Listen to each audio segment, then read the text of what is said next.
It is that time again, folks.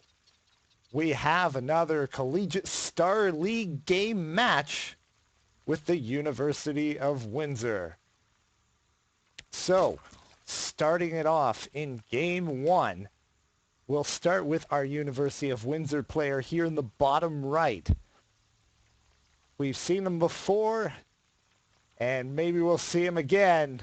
He is the Purple Zerg, no big deal. Now I start with him because he's had kind of a rough little start here, as we see in the chat. Originally going to be playing Master Asia, former pro player. But he gets lucky. He subs out, unfortunately, for no big deal. He gets Gerbil Light, who is our red Zerg in the bottom left. So no easy road either way. This is going to be a big, big task for the University of Windsor player. One XGM versus another, both pros, and we'll see how it turns out. This is between Windsor and Waterloo. Windsor last year going 2-13, but looking much stronger this year, kicking it off with 3-0. They did get a forfeit before this match against the University of New Brunswick, but they did pick up 2 solid wins against McMaster and Wilfrid Laurier. We do have the fast expand out of Gerbil Light and a actual pool into gas. Now, pool into gas, 14 pool is normally thought to be a bit weaker in the matchup against Hatch first, but you do have many aggressive options with that pool first build, so we'll see what the University of Windsor player can get done with it. Of course, now we do have the pool and gas going up for Gerbil Light as well, so Waterloo has been a tour de force in the CSL since its inception, really.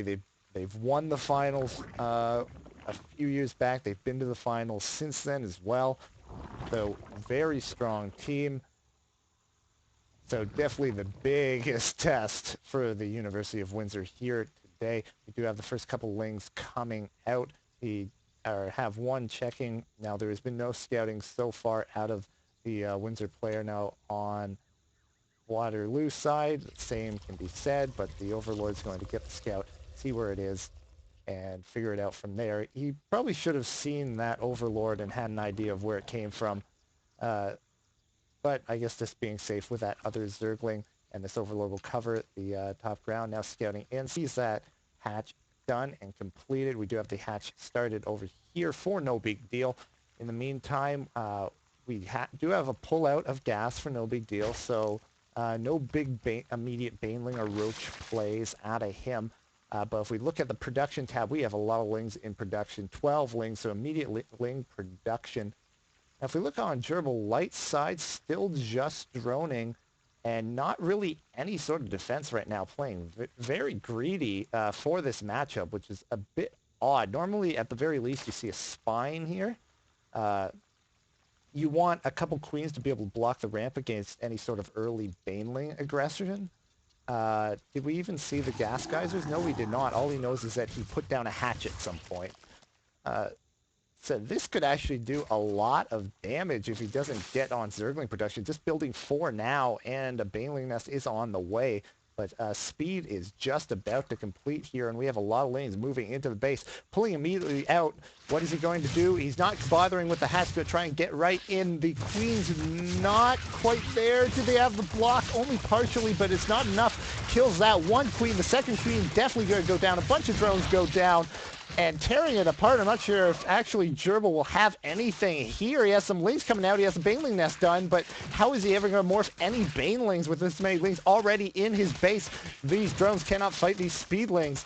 I mean, even this many lings without speed, it's not going to turn out very well. At the very least, maybe try and drone drill on this little crevice to try and save it. Gerbil able to hold that off, but here come the reinforcements. He really needs to morph some banelings, the other reinforcements there, picked off the hatch. GG, well played, and no big deal with a huge upset to start the match, taking out Gerbil Light, a huge 1-0 for the University of Windsor as we move into game 2. Can they carry on this momentum? So I'll be stopping the stream for just momentarily while we